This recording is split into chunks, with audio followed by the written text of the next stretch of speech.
안녕하세요, 구독자 여러분. 오늘 제가 들고 온 사연은 정말 드라마 같은 이야기입니다. 아니, 드라마보다 더 드라마 같다고 해야 할까요? 저는 평범한 병원 행정직 직원이었어요. 쉽게 말하면 원무과 직원이라고 생각하시면 됩니다. 매일 서류를 처리하고 진료비를 계산하고 보험 청구를 돕는 그런 일을 하죠. 제법 큰 병원이라 한 번 일을 시작하면 정신이 하나도 없습니다. 점심시간에도 밥 먹고 빨리 휴식 취하기 바쁠 정도로요. 그런 평범한 일상을 보내던 제가 어떻게 이런 일을 겪게 되었는지 지금부터 차근차근 말씀드려 보겠습니다. 끝까지 함께 해주세요. 저와 예비 남편은 제가 일하던 병원에서 만나게 되었습니다. 남편은 교통사고로 우리 병원에서 치료를 받기 위해 오가던 환자였어요. 매번 계산을 할 때마다 상냥한 말투와 예의 바른 행동이 시선을 한 번 더 잡아 끌던 그런 사람이었죠.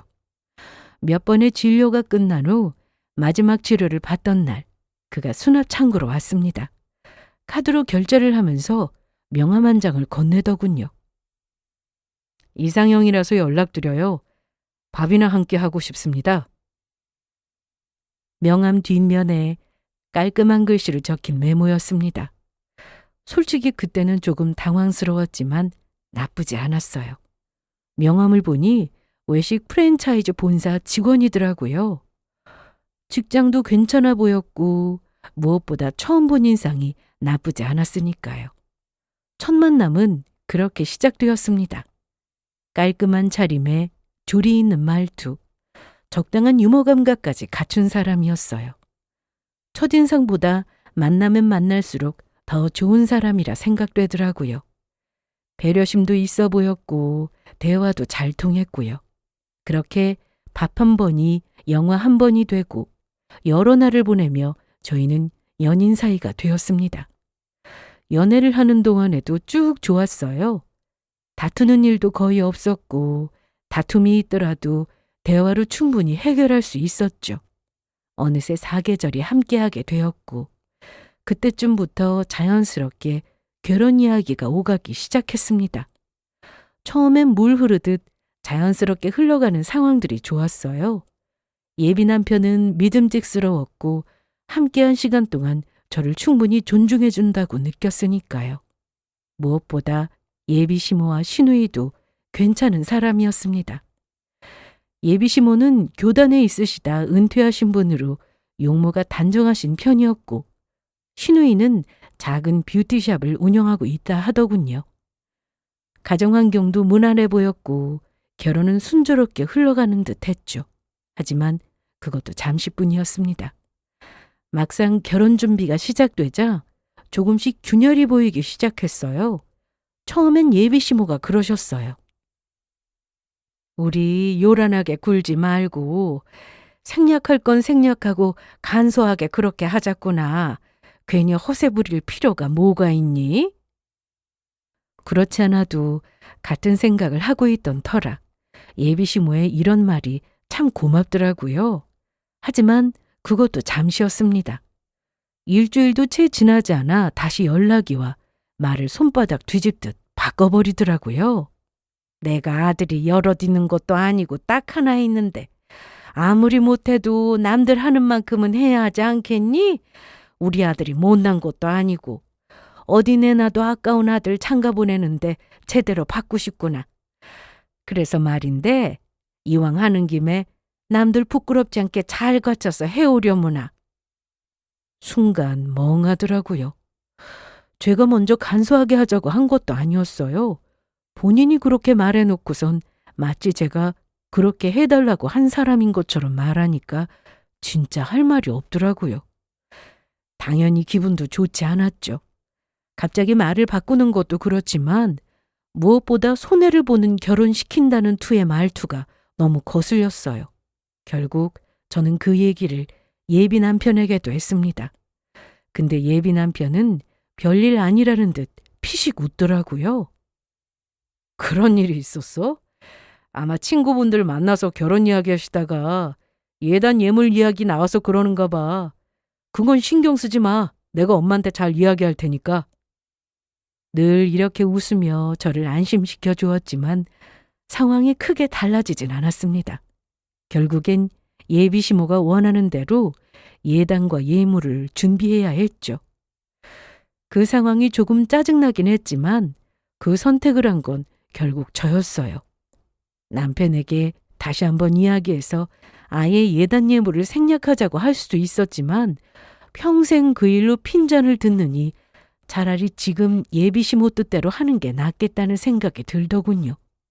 그렇게 하나의 문제를 해결했다 싶었는데 이번엔 예비 시누이가 또 다른 문제를 만들어내기 시작했어요. 웨딩 촬영을 할 때 스튜디오, 드레스, 메이크업을 한 세트로 예약하면 훨씬 간편한데 굳이 자기 샵에서 메이크업을 받으라고 우기더라고요. 처음엔 손해를 보더라도 좋은 게 좋은 거지 하는 마음으로 받아들이려 했어요. 가족이라는 말을 앞세우며 남보다는 가족인 자신이 하면 더 신경 써줄 거라 말하니 그땐 오히려 고맙기까지 하더라고요. 예비 시누이의 말대로 가족이니까 믿고 맡기면 되겠다 싶기도 했고요. 그런데 예비 시누이가 보낸 견적서를 보고 말이 막혔어요. 가족 할인은커녕 일반 고객보다 비싸더라고요. 헤어, 메이크업, 네일, 피부 관리까지 한꺼번에 묶은 패키지였는데 거기에 신부 전용 관리 10회권을 의무로 끼워 넣었더라고요. 심지어 시누이 가게에는 없던 관리권을 굳이 만들어서 말입니다. 이건 아니라는 생각이 들 수밖에 없었죠. 게다가 저는 오랫동안 다녔던 마사지 샵이 있었고 결혼을 앞두고 관리권을 미리 끊어놓은 상황이었으니까요. 저기 언니, 아무래도 이 관리 10회는 빼야 할 것 같아요. 미리 끊어놓은 회원권도 있고 마사지는 원래 받던 곳이 편해서요. 그냥 메이크업만 좀 부탁드릴게요. 제 입장에선 충분히 할 수 있는 말이라고 생각했습니다. 애초에 약속한 건 메이크업인데 헤어부터 네일까지 제 허락도 없이 묶는 건 다름 아닌 예비 시누이였으니까요. 다른 걸 다 취소하는 것도 아니고 피부 관리만 뺀다는 것도 제 입장에서 많이 양보한 것이었는데 예비 시누이는 그조차도 용납이 안 된다는 듯 노발대발 화를 내기 시작하더군요. 그 관리권이 돈이 되는 건데 그걸 빼면 어쩌자는 거야? 제가 영어로 말한 것도 아니었고 한국어로 차근히 심지어 친절하게 잘 설명했는데도 불구하고 화를 내는 시누이의 태도가 어이가 없었습니다. 날카로운 시누이의 대답에 자연스럽게 저도 언성이 올라갔고 점점 우리 두 사람의 싸움으로 번져갔죠. 말씀드렸잖아요. 저도 몇 년째 받는 곳이 따로 있다고요. 하물며 전문샵보다 비싼 언니네 마사지를 제가 굳이 중요한 결혼식을 앞두고 받아야만 하는 이유가 있을까요? 사실요. 지금 메이크업 옮기는 것만 해도 저한텐 큰 모험이에요.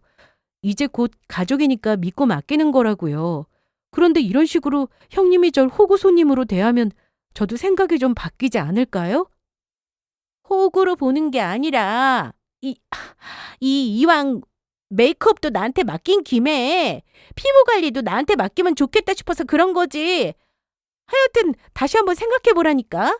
내가 정말 잘해줄게. 아니요. 저는 기존에 하던 곳에서 하기로 결심했고 또 취소해서 괜한 돈 날릴 생각 전혀 없으니까 언니도 그만 좀 하세요.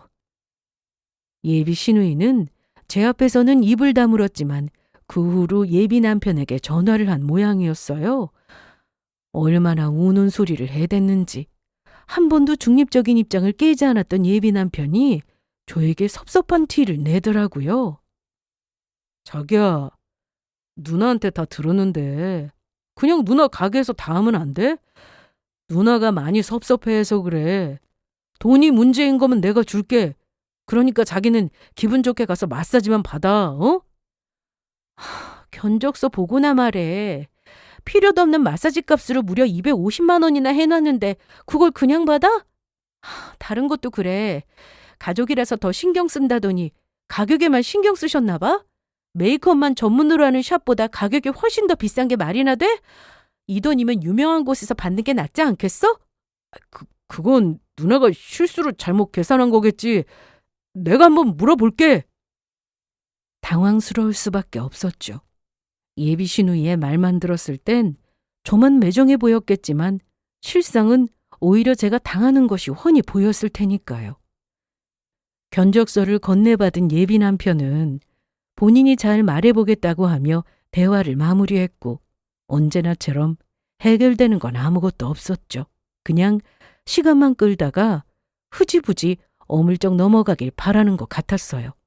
그런데 며칠 후 예비 시누이가 테스트 메이크업을 해주겠다고 연락이 왔더라고요. 내가 생각해봤는데 테스트 한번 받아보고 결정해. 내가 무료로 해줄 테니까. 그때 마음에 들면 맡기고 아니면 다른 데 알아봐도 되고. 내심 한 번쯤 실력을 보고 싶었는데 좋은 기회라고 생각했어요. 예비 시누이가 약속한 날이 왔고 저는 조금은 기대하는 마음을 품고 예비 시누이의 샵으로 향했어요. 예상보다도 더 밝게 저를 맞이해준 예비 시누이는 저를 의자에 앉혀놓고 이것저것 묻기 시작하더라고요. 피부톤, 느낌, 드레스의 스타일까지 말이죠. 그렇게 시작된 메이크업은 괜찮았어요. 딱 피부결 정리할 때까지만요. 그 후론 아무것도 모르는 제가 봐도 엉망이었습니다. 베이스를 바르는데 계속 덧바르고 또 덧바르더라고요. 거울을 보고 싶었지만 예비 시누이가 끝날 때까지 보지 말라며 거울을 가렸어요. 확인할 수는 없었지만 느낌이 오더군요. 이 화장은 망했다고 말이에요. 1시간 정도 지났을까요? 드디어 메이크업이 끝났습니다. 자, 이제 봐도 돼. 어때? 예쁘지?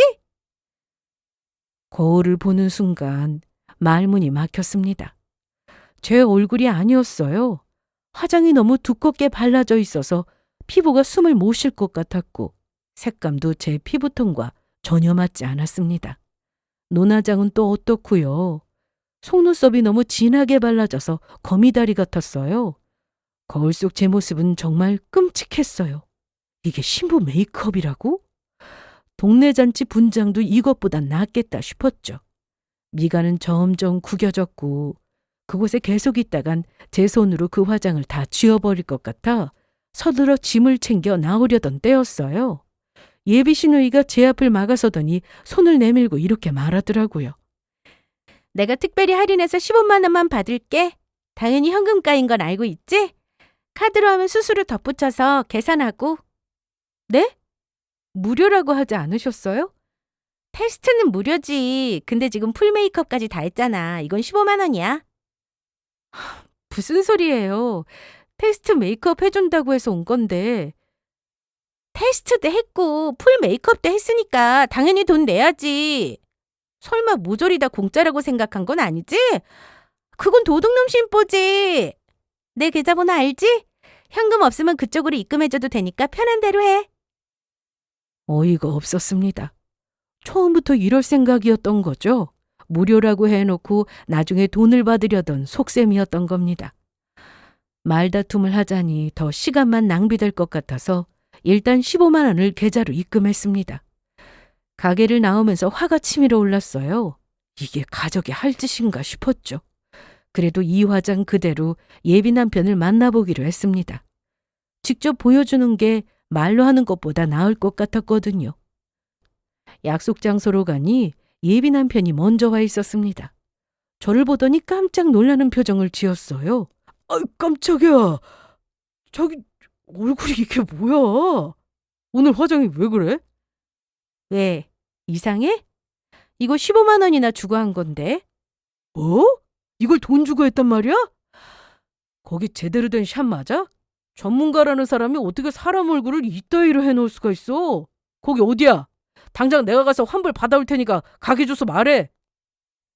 저는 태연스럽게 가게 주소를 말했고 씩씩거리며 주소를 넣던 예비 남편의 얼굴이 보기 좋게 일그러지더라고요. 설마 우리 누나가 해준 거야? 그 화장? 왜 아니겠어. 무료로 해준다고 하더니 무려 15만 원이나 받아 챙기시더라. 그것도 현금으로 말이야. 이래도 내가 누나 내서 화장 받아야 한다고 생각해? 나 이 얼굴로 결혼시켜도 되겠어? 예비 남편은 쉽사리 어떤 대답도 하지 못하고 있더군요. 저는 그런 남편에게 다시 말해주었어요. 난 자기만 괜찮다고 하면 이대로도 아무런 상관없으니까 자기가 결정해. 그런데 우리 결혼식에 자기 친구들 다 온다고 했었지? 회사 분들도 그렇고. 그 사람들이 이런 날 보고 뭐라고 할지 참. 저는 말끝을 흐리며 예비 남편을 바라보았고 예비 남편은 결심이 선 듯 새로운 샵을 알아보라고 하더군요. 예비 시누이에게 연락도 본인이 하겠다고 했고요. 이 일로 인해 한바탕 소란이 이는 듯 했지만 저에게는 큰 피해 없이 예비 시누이와의 메이크업 사건은 일단락되었습니다. 예비 시누이와의 메이크업 사건이 일단락되고 나니 이제 본격적으로 예식장을 알아봐야 할 시기가 오더라고요. 예비 남편은 예식장 비용은 자기가 낸다고 하더군요. 시댁 쪽에서 부담하는 게 맞다며 마음 편하게 마음에 드는 곳으로 고르라고요. 그 말을 듣고 저는 여러 예식장을 알아보기 시작했습니다. 몇 군데를 돌아다니다가 마음에 드는 예식장을 찾았어요. 규모도 적당하고 무엇보다 교통이 편리해서 하객들이 오기에도 좋았죠. 예비 남편에게 사진을 보여주니 좋다고 하더군요. 그렇게 날짜를 잡고 계약서를 작성했습니다. 계약금은 예비 남편이 입금하기로 했어요. 그런데 일주일이 지나도 예식장에서 계약금 입금 확인이 되지 않았다며 연락이 왔습니다. 예비 남편에게 전화를 했지만 받지 않는다고요. 날짜가 밀리면 안 될 것 같아서 하는 수 없이 제가 먼저 계약금을 입금했습니다. 그리고 예비 남편에게 문자를 남겼죠. 입금했으니 계약금 줘야 한다고요. 한참 뒤에야 예비 남편에게서 답장이 왔어요. 회의 중이라 전화를 못 받았다고, 깜빡하고 입금을 못했다며 미안하다고 했습니다. 바로 돌려주겠다고 하더군요. 그런데 며칠이 지나도 돈은 들어오지 않았어요. 다시 이야기를 꺼내니 이번엔 실수로 다른 계좌를 입금했다며 취소하고 다시 보내주겠다고 했습니다. 그것도 일주일이 지났지만 여전히 입금은 되지 않았죠. 세 번째 이야기를 꺼냈을 때는 월급날까지 기다려달라고 하더라고요. 이쯤 되니 단순한 실수가 아니라는 확신이 들었어요. 뭔가 숨기고 있는 게 분명했습니다. 처음 한두 번은 실수일 수 있다고 생각했지만 이렇게 계속 미루는 건 분명 다른 이유가 있을 거라는 생각이 들었죠. 그럼에도 나쁘게 생각하지 않으려고 노력했습니다. 제게 미처 말하지 못한 사정이 있을 거라 믿으려 했어요. 그러던 중 이상한 일이 또 하나 생겼습니다. 남편과 함께 드레스 투어를 다닐 때였어요. 결혼을 준비하면 이런저런 일들이 많았지만 그래도 함께 드레스를 고르러 다니는 그 시간만큼은 즐겁더라고요. 공주님이 된 듯한 기분이 들기도 했고요. 그렇게 제가 드레스를 입어보는 동안 남편도 턱시도를 착용하러 간 사이였어요. 그때 예비 남편 휴대전화로 문자 알림이 왔습니다. 평소 같았으면 그냥 지나쳤을 텐데 화면에 사진이 떠서 자연스럽게 보게 되었어요. 택배가 도착했다는 문자였습니다. 문 앞에 택배를 두는 사진과 함께 말이죠. 그런데 뭔가 이상했어요. 그 집이 예비 남편의 집이 아니었던 겁니다. 예비 남편이 사는 곳은 아파트인데 사진 속 배경은 빌라였거든요. 현관문 색깔도 다르고 신발장 위치도 달랐습니다. 때마침 예비 남편이 옷을 갈아입고 나왔고 저는 예비 남편에게 물어보았어요. 이거 뭐야? 택배 문자 왔던데 여기 자기 집 아니잖아. 완전 다른데? 그게 친구네 선물 준다고 보내준 거야. 깜빡하고 번호를 안 바꿔서 나한테 문자가 왔나 보네. 일단 그렇게 넘어갔습니다. 친구에게 선물을 보낼 수도 있는 거니까요. 근데 뭔가 찝찝했어요. 남편의 반응이 너무 과장되었거든요. 거기에다 어색한 표정과 흔들리는 눈빛까지. 하지만 그 자리에서 더 캐물을 수는 없었어요.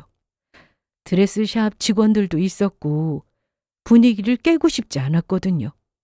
그날 밤 집에 돌아와서도 그 생각이 계속 머릿속을 맴돌았습니다. 무언가 이상하긴 하지만 콕 집어 뭐가 이상하다고 말하기 곤란한 그 상황. 수많은 설마들이 스쳐 지나갔지만 아니겠지 하고 생각하며 애써 저를 누르려고 했었죠. 하지만 그런 제 기대와 달리 곧 상상도 못했던 충격적인 진실을 마주하게 되었습니다. 그날은 여느 날과 마찬가지로 일을 하고 병원에서 근무를 하고 있었어요. 점심시간을 1시간 앞둔 그때 예비 남편에게 연락이 왔더라고요. 자기야, 오늘 나랑 점심 어때? 그동안 결혼 준비하면서 우리 집 식구들 때문에 일도 많았고 해서 내가 우리 자기한테 맛있는 뇌물 좀 사주고 싶은데. 계속된 갈등에 머리가 아플 찰나에 그렇게 찾아와 애쓰는 남편을 보니 조금씩 마음이 풀리더군요. 요즘 힘들지. 엄마랑 누나 때문에 스트레스 많이 받았을 것 같아서 왔어. 오늘 맛있는 거 많이 먹고 화 풀어. 알겠지? 내가 앞으로 더 잘할게. 거기에다 이처럼 진심으로 미안해하는 예비 남편의 모습에 웃음이 절로 흘러나왔습니다. 남편은 진심 어린 사과뿐만 아니라 예비 시누이를 비롯해 시모까지도 더는 저를 괴롭히지 말라는 말을 다 해놨다며 더는 신경 쓰이게 하지 않겠다고 약속까지 하더군요. 그 말에 안도가 되었어요. 그동안 쌓였던 스트레스가 조금이나마 풀리는 것 같았습니다. 맛있는 식사를 하고 그렇게 마음이 풀려 함께 커피도 마시러 제가 자주 가던 카페로 향했죠. 카페 문을 열고 들어가니 사장님이 계셨습니다. 저와도 언니 동생하며 친하게 지내는 분이었어요. 병원이 바로 근처라 점심시간이나 퇴근 후에 자주 들리기도 했고 일이 없는 주말에도 찾아가 시간을 보내기도 했고요. 사장 언니도 저를 보면 반갑게 맞아주시곤 했고요. 여느 때와 같이 반갑게 인사를 하고 제 옆에 멀뚱하게 서 있던 예비 남편을 소개시켜 주었죠. 그런데 사장 언니의 표정이 심상치 않았어요. 환한 미소를 지으며 저를 맞이하시던 평소와 달리 얼굴이 굳어 있었습니다. 눈빛도 이상했어요. 뭔가 충격을 받은 것 같기도 하고 당황스러워하는 것 같기도 했죠. 그런데 더 이상한 건 예비 남편의 얼굴은 너무나도 평온하다는 것이었어요. 안녕하세요. 여자친구가 여기 자주 온다고 했어요. 마시는 커피 감사합니다. 사장 언니는 어색하게 고개만 끄덕이셨어요.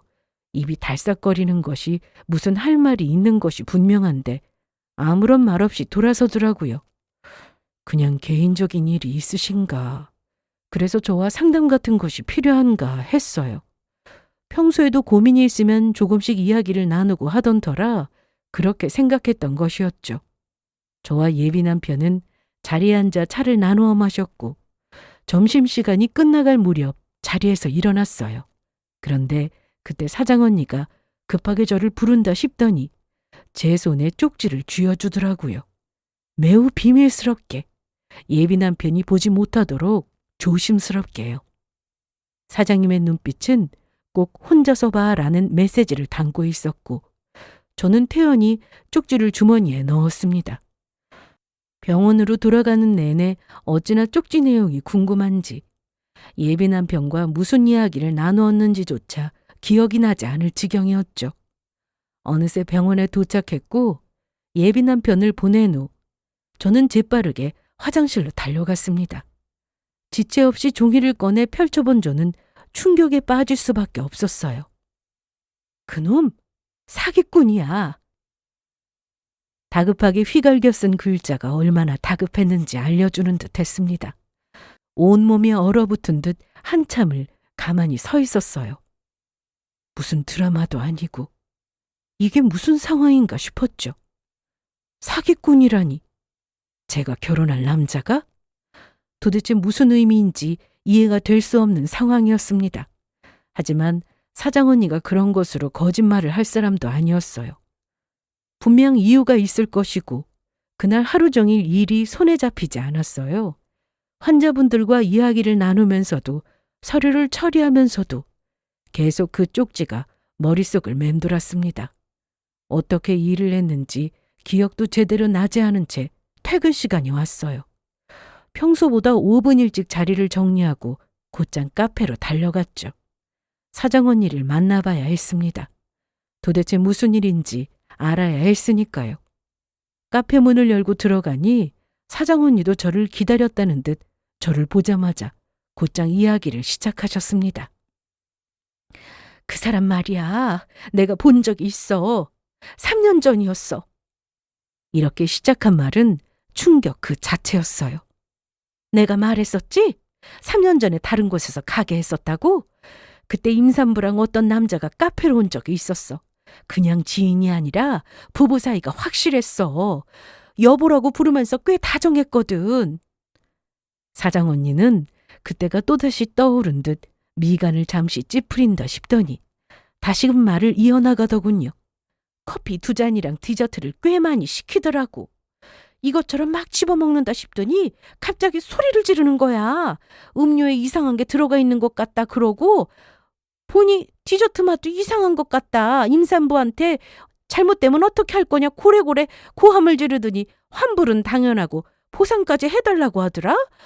당연히 음료나 디저트는 아무 이상 없었고 난 당연히 안 된다고 했고 경찰까지 불러서 한바탕 난리가 났었어. 사장 언니의 목소리는 떨려왔습니다. 저는 차마 어떤 말도 하지 못한 채 언니의 입술만 바라보고 있었죠. 그 사건 때문에 소문이 퍼졌어. SNS에도 올라갔고 단골 손님들도 발길을 끊었지. 매출이 급락했고 결국 그 카페를 접을 수밖에 없었어.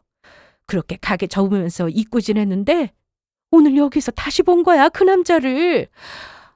나도 처음엔 착각인가 싶었어. 3년이나 지난 일이고 사람 얼굴을 그렇게 정확히 기억하기도 힘들잖아? 그래서 그때 찍어둔 영상을 확인했어. 매장에 CCTV가 있었거든. 혹시나 해서 아직도 보관하고 있었는데 영상을 보니까 확실했어. 똑같더라고. 그렇게 말한 사장 언니는 저에게 영상을 보여주더군요. 화면 속에는 분명히 제 예비 남편이 있었어요. 3년 전이라 지금보다 훨씬 젊어 보이긴 했지만 얼굴은 똑같았습니다. 그리고 옆에는 배가 조금 불러온 여자도 있었고요. 영상 속 예비 남편은 카운터에서 소리를 지르고 있었습니다. 음료를 집어던져 증거를 인멸하는 모습과 테이블을 주먹으로 내려치며 디저트류를 흐트러뜨리기도 했어요. 임신한 여자는 옆에서 울면서 배를 감싸고 있었고요. 치밀하게 계산된 행동들이었죠. 그것뿐만이 아니었습니다. 사장 언니의 말로는 예비 남편이 그 일대에서 아주 유명했다고 하더라고요. 나중에 한 사실인데 여러 가게에서 비슷한 짓을 했더라고. 음식점, 옷가게, 심지어 편의점까지. 진상 부려서 환불받고 보상금 받고. 안 당한 집이 거의 없을 정도였어. 그렇게 한탕 해먹다가 결국엔 사기로 고소당해서 벌금까지 물었다고 하더라. 독한 사장한테 걸린 거지. 저는 아무 말도 할 수가 없었습니다. 머릿속이 하얘졌어요. 제가 결혼하려던 사람이 그런 사람이었다니 믿을 수가 없더라고요. 사장 언니의 말이 계속 이어졌지만 제대로 들리지도 않았어요. 대신 그동안의 일들이 빠르게 스쳐 지나갔어요. 수많은 충격을 안고 집으로 돌아온 저는 생각하고 또 생각했어요. 영상 속 예비 남편의 모습과 임신한 여자의 모습이 계속 떠올라 잠을 잘 수도 없었죠. 다음 날 아침 저는 곧장 흥신소에 의뢰했습니다. 혼자 힘으로 알아내기엔 한계가 있을 것 같아서 전문가의 도움을 받기로 한 거예요. 조사 기간 동안 저는 최대한 평소처럼 행동했어요. 예비 남편과 다정한 문자도 주고받고 전화도 하며 말이에요. 만나서는 웃으며 이야기를 나누기도 했습니다. 그러면서도 제 앞에 앉은 남자가 제가 아는 그 남자가 맞는 것일까 끊임없이 의심하고 또 의심했죠. 그렇게 일주일 후 흥신소에서 연락이 왔습니다. 조사 결과가 나왔다고 하더군요. 그 결과는 제 예상보다 훨씬 더 충격적이었어요. 우선 예비 남편은 사장 언니가 말한 대로 과거 허위 신고로 벌금형을 받은 전과자였습니다. 3년 전 여러 업소에서 거짓으로 문제를 제기해 보상금을 뜯어낸 사기 행각으로 고소당했고 결국 벌금 500만 원을 냈다고 하더군요. 그리고 더 충격적인 것은 그 다음부터 시작이었습니다. 예비 남편은 현재 시댁에서 지내는 것이 아닌 다른 여자와 살고 있더라고요. 보고서에 첨부된 사진들을 보는 순간 온몸에 힘이 빠졌어요. 예비 남편이 한 여자와 집 앞에서 함께 나오는 모습, 마트에서 장을 보는 모습, 손잡고 걷는 모습까지 고스란히 찍혀 있더군요. 그리고 그 여자는 제 예상대로 3년 전 카페 영상 속 임신한 여자와 동일인이었습니다. 당시 두 사람은 사실혼 관계였고 여자가 임신을 했으며 아이를 낳으면 혼인신고를 하기로 약속했다고 하더군요. 하지만 임신 7개월 때 유산을 하게 되었고 다시는 임신이 불가능하다는 판정을 받게 되자 예비 시모에게 가차없이 내쫓겼다고 하더라고요. 즉 혼인신고를 하지 않고 살았기 때문에 법적으로는 아무것도 남지 않은 상태였던 거예요. 호적에도 흔적이 없었습니다. 어쨌든 여자가 내쫓긴 후에도 예비 남편은 예비 시모 몰래 그 여자와의 관계를 유지했고 결국엔 살림까지 차린 것이었어요. 저와 연애를 하고 결혼을 약속해 준비를 하는 그 순간까지도 말이에요. 그제야 모든 퍼즐이 맞춰졌어요. 드레스 투어를 하던 날 예비 남편 휴대전화로 온 택배 사진, 그 배경이 바로 이 빌라였던 겁니다. 친구 집이라고 둘러댔던 그곳이 실제로는 또 다른 여자와 함께 사는 보금자리였던 거죠. 더 기가 막힌 건 그 여자는 예비 남편이 저와 결혼한다는 사실을 전혀 모르고 있다는 점이었습니다. 흥신소 직원이 녹음해서 온 대화를 듣고 있는데 기가 막히더라고요. 그런데 여보, 우리 언제 혼인신고할 수 있는 거야? 어머님은 아직이셔? 아니, 내 이야기는 해보긴 한 거야? 당연하지. 조금만 기다려봐. 당신도 잘 알잖아. 우리 엄마 고집 황소 고집인 거. 조금만 더 기다려주면 내가 엄마한테 잘 이야기해서 우리 혼인신고도 하고 우리 닮은 예쁜 아이도 입양해서 잘 살아보자. 알겠지? 다정한 목소리를 듣고 있는데 온몸에 소름이 쫙 돋아났습니다. 저에게 하던 말투 그대로였어요. 같은 목소리로, 같은 어조로 두 명의 여자에게 똑같은 거짓말을 하고 있었던 거죠. 거기에다 예비 시누이도 만만치 않더라고요. 흥신소 조사 결과에 따르면 예비 시누이는 오빠의 이중 생활을 처음부터 알고 있었다고 합니다. 예비 시모는 몰랐지만 시누이는 모든 걸 알면서도 오히려 적극적으로 오빠를 도왔다고 하더군요. 그 여자에게도 계속해서 회원권을 팔았는데 방법은 저한테 했던 것과 똑같았습니다. 가족이라며 특별 할인이라고 속이고 실제로는 일반 가격보다 훨씬 비싸게 받았다고 해요. 이런 말로 여자를 제대로 홀린 예비 시누이는 이미 몇 번째로 200만 원짜리 관리권을 끊게 만들었다고 하더군요. 참 대단한 집안이라 생각밖에 들지 않았어요. 보고서를 다 읽고 나니 그저 눈물만 나더라고요. 배신감도 배신감이었지만 저 자신에게도 화가 났습니다. 이런 인간인지도 모르고 결혼까지 하려고 했다니 한심하기까지 했죠. 더불어 억울하기도 했고요. 수많은 감정들이 한꺼번에 밀려왔어요. 하지만 주저앉아 울고만 있을 수는 없었습니다. 저는 눈물을 닦고 자리에서 일어났어요. 그리고 곧바로 그 여자를 찾아가기로 했습니다. 흥신소에서 받은 주소를 들고 그 빌라로 향했어요. 처음엔 경계 가득한 시선으로 저를 보던 여자도 청첩장과 함께 예비 남편과 제가 나눈 문자들 그리고 사진들을 보더니 현실을 받아들이는 듯 했습니다. 여자는 한참 동안 아무 말도 하지 못했어요. 보고서를 한 장 한 장 넘기면서 손이 떨리더군요. 그러다 결국 눈물을 흘리기 시작했습니다. 저도 같이 울었어요. 같은 남자에게 속은 같은 피해자였으니까요. 그 동질감이란 게 참 묘하더라고요. 처음 본 사람인데 한참 손을 붙잡고 울었어요.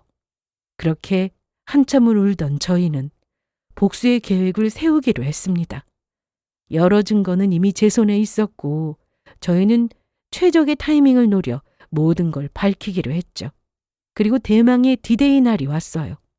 여자와 저는 예비 남편의 회사로 찾아갔습니다. 예비 남편은 아무것도 모르고 동료들과 커피를 마시며 하하호호 수다를 떨고 있더라고요. 손에 청첩장이 들려있는 걸 보아하니 막간을 이용해 청첩장을 나눠주고 있는 듯 했죠. 저와 여자는 망설이지 않고 그 곁으로 다가가 섰어요. 어떤 말도 하지 않았는데도 불구하고 저희를 발견한 예비 남편의 얼굴은 순식간에 사색이 되어가더군요. 그리곤 누구에게 먼저 어떤 말을 꺼내야 하는지 고민인 듯 눈알이 빠르게 굴러갔죠. 저는 예비 남편의 동료들을 향해 밝게 웃으며 말했습니다. 안녕하세요, 여러분. 저는 이 사람과 결혼하기로 한 사람이에요. 청첩장 받으셨나요? 그리고 여기 또 소개해드릴 분이 계시는데 이 여자분은 제 예비 남편과 3년째 함께 살고 계신 분이고요. 저는 활짝 웃으며 여자를 소개했고 여자는 제 옆에 나란히 서더니 반갑게 인사를 하더군요. 사실혼 관계로 4년을 산 여자라고 말이에요. 동료들은 입을 떡 벌리고 놀라움을 감추지 못했고 예비 남편은 저와 여자의 팔을 동시에 끌어내더라고요. 둘 다 미쳤어? 회사까지 찾아와서 왜 이러는 거야?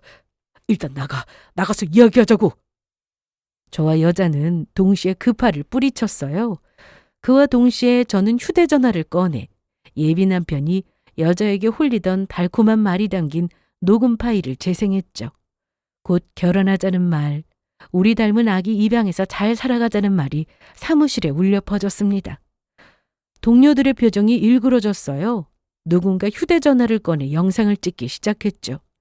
예비 남편의 얼굴은 이미 사색이 되어 있었고 저는 멈추지 않고 다음 파일을 재생했습니다. 이번엔 제게 했던 말이었어요. 평생 함께하자. 행복하게 해주겠다. 나를 믿어달라는 달콤한 말들. 똑같은 목소리로, 똑같은 어조로 두 여자에게 한 거짓말이 울려 퍼지며 사무실 안은 그야말로 혼돈의 도가니와 다름없었죠. 너도 참 진부하다. 어떻게 토씨 하나 다르지 않고 두 여자한테 똑같은 말을 하냐? 두 여자 사이를 이렇게 오갔으면 최소한 멘트는 좀 다르게 하지 그랬어? 예비 남편이 황급히 변명을 늘어놓기 시작했습니다. 자기야, 그런 게 아니라 내 말 좀 들어봐. 내가 곧 정리하려고 했었어. 진짜야. 자기랑 결혼하기 전에 다 정리하려고 했는데 이 여자가 계속 진드기처럼 들러붙으니까 그러지 못했던 것뿐이야. 감정이 남아있었던 게 아니었다고. 예비 남편의 대답에 이번엔 듣다 못한 여자가 나섰습니다. 내가? 너한테?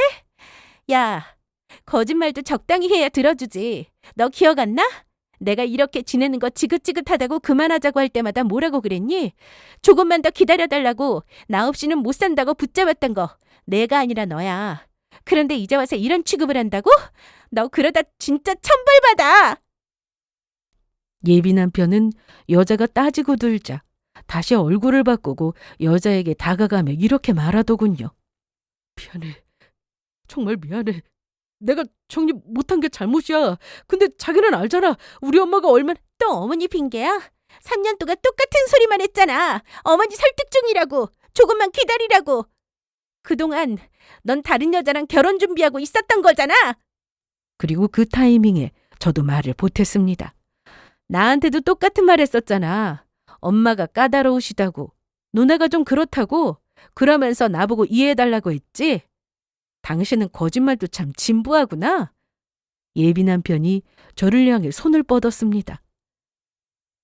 자기야, 제발 여기서 이러지 말자. 나가서 얘기하자.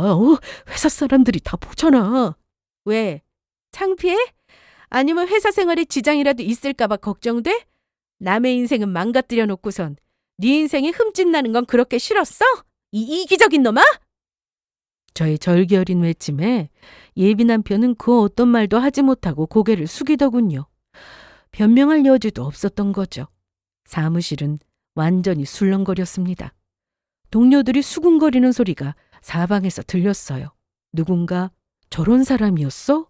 하는 말이 들리는 순간 예비 남편은 모든 것이 망했다는 듯 그 자리에 주저앉더라고요. 그렇게 예비 남편에게 복수를 마친 저희는 곧장 예비 시누이에게 향했어요. 저희는 예비 시누이의 가게 문이 열자마자 고함을 질러주었죠. 여기가 실력은 쥐뿔도 없으면서 가족이라는 약점 쥐어잡고 협박해서 회원권 끊게 만든다는 거기가 맞지? 제가 먼저 고함을 질러주자 여자도 지지 않고 외쳐주더라고요. 그럼 내가 여기 200만 원짜리 회원권 끊고 제대로 된 마사지를 받아본 기억이 없다니까. 이런 게 사기 아니냐고. 그야말로 난장판이 따로 없었습니다. 주변 상가 주인들은 고개를 내밀고 구경하며 수군거리기 시작했고 지나가던 사람들은 발걸음을 멈추고 구경하더군요. 예비 시누이는 얼굴이 하얗게 질려선 손이 부들부들 떨며 여자와 저를 향해 소리를 쳤죠. 이게 다 뭐하는 짓거리들이야. 사기라니. 내가 언제 강요했어. 네가 내 동생 좋아서 나한테 잘 보이려고 네가 스스로 회원권 끄는 거 아니었냐고. 웃기고 있네. 네가 먼저 회원권 끊어라. 그러면 무슨 일이 있어도 결혼 허락 떨어지게 해주겠다고 했어 안 했어. 내가 입금할 때마다 너만 믿으라고 호언장담한 문자가 아직도 남아있다고. 이거 왜 이래. 그딴 게 증거가 될 것 같아? 그리고 증거가 된다고 한들 그게 왜 사기야. 난 노력했다고. 했는데도 우리 엄마가 싫다는데 어떡해? 그러니까 헛소리하지 말고 당장 나가. 지금 나가자면 경찰에 신고할 거야? 예비 시누이는 끝까지 뻔뻔하게 나오며 신고까지 하겠다고 하더라고요. 정작 신고할 사람이 누구인데 감히 저희 앞에서 신고라는 말을 입에 올릴 수 있는 것인지 헛웃음이 절로 나는 상황이었죠. 신고? 그래 해. 신고. 우리야 신고하는 수고로움도 덜고 좋지. 그렇지 않아도 여기에서 나가는 대로 사기로 신고도 하고 소송도 하려고 했는데 그쪽 덕에 신고할 수고로움은 덜겠네. 그러니까 괜히 협박만 하지 말고 지금 당장 해. 제 말에 예비 시누이는 입을 딱 닫더라고요. 닭대가리가 생각해도 본인이 불리한 상황이긴 했겠죠. 이내 예비 시누이는 제발 나가달라며 애원했고 저희는 무너진 그 모습을 보고 가게를 나왔습니다. 가게 앞에서 줄지어선 구경꾼들을 보아하니 예비 시누이가 망하는 건 시간 문제인 듯 하더군요. 그렇게 시누이까지 해결한 저희는 마지막 목적지인 경찰서로 향했습니다. 예비 남편과 시누이를 사기죄로 고소하기로 했어요. 흥신소 보고서, 카페 영상, 회원권 영수증, 문자 내역 등 준비해온 모든 증거를 제출했습니다. 증거가 명확했기 때문에 경찰에서도 이 건에 문제가 없을 거라고 하더군요. 그리고 변호사를 선임해서 민사소송도 함께 진행하기로 했습니다. 그동안 쓴 돈과 정신적 피해에 대한 배상을 모두 받아내기로 한 것이었죠. 그 후 소송은 생각보다 빠르게 진행되었습니다. 예비 남편은 사기죄로 기소되었고 과거 전과 기록까지 더해져 결국 실형을 선고받았습니다. 집행유예가 아닌 실제 교도소 행위였죠. 회사에서는 당연히 해고되었고 이미 소문이 업계에 퍼질 대로 퍼져 추후 교도소에서 나온다고 해도 재취업도 어려울 지경이 되었죠. 예비 시누이는 사기 방조죄로 벌금형을 받았습니다. 금액도 상당했지만 진짜 문제는 따로 있었어요. 그날 현장을 찍은 영상이 순식간에 퍼졌거든요. SNS에 가족 상대로 사기친 사장이라는 제목으로 올라왔고 댓글은 순식간에 수백 개가 달렸어요. 나도 거기 다녔는데 비싸기만 하고 서비스 별로였어요. 계속 회원권만 요구하는데 부담스러워 죽는 줄요. 와, 저 사람 진짜 뻔뻔하네. 예비 올게 등쳐먹고 회원권 팔았다며? 그 글들이 퍼지자 손님들은 하루아침에 발길을 끊었다고 하더라고요. 기존 단골들도 전부 환불을 요구했고요. 새 손님은커녕 가게 앞을 지나가는 사람조차 없었다고 하더군요. 결국 가게 문 앞에는 임시 휴업이라는 종이가 붙었습니다. 며칠 뒤엔 폐업 정리 중으로 바뀌었고요. 남편이 교도소로 간 사이 시누이는 빚독촉 전화에 시달리며 벌금과 배상금까지 감당하지 못해 무너졌다고 합니다. 그리고 예비 시어머니는 두 자식이 나란히 무너지는 꼴을 보고 충격을 받았다고 해요. 아들은 감옥에 가고 딸은 가게를 접었으니까요. 주변 사람들한테도 소문이 다 퍼져서 얼굴을 들고 다닐 수가 없다며 결국 이사를 했다고 들었어요. 저와 여자는 민사소송에서 승소했고 그동안 쓴 돈을 모두 돌려받았습니다. 예식장 비용, 예단 비용, 신우이에게 지불한 회원권 비용, 거기에 정신적 피해에 대한 위자료까지요. 당연한 결과였죠. 그 후 저는 잘 지내고 있습니다. 파혼 후 병원은 잠시 그만뒀어요. 아무래도 휴직이 조금 필요한 것 같아 잠시 쉬기로 한 것이었는데 어느새 1년이란 시간이 훌쩍 지났네요. 그동안 저는 부모님 댁에서 지내며 마음을 추스르는 시간을 보냈습니다. 아무리 이혼보단 파혼이라고 하지만 심적으로 힘든 건 매한가지더라고요. 한때는 결혼을 결심할 정도로 사랑했던 사람이었으니까요. 처음 몇 달은 정말 힘들었어요. 밤에 잠을 자다 깨기도 하고 가만히 있다가도 눈물이 나곤 했죠. 믿었던 사람에게 배신당했다는 사실이, 무려 1년이나 되는 시간을 그런 인간 때문에 낭비했다는 사실이 저를 괴롭혔습니다.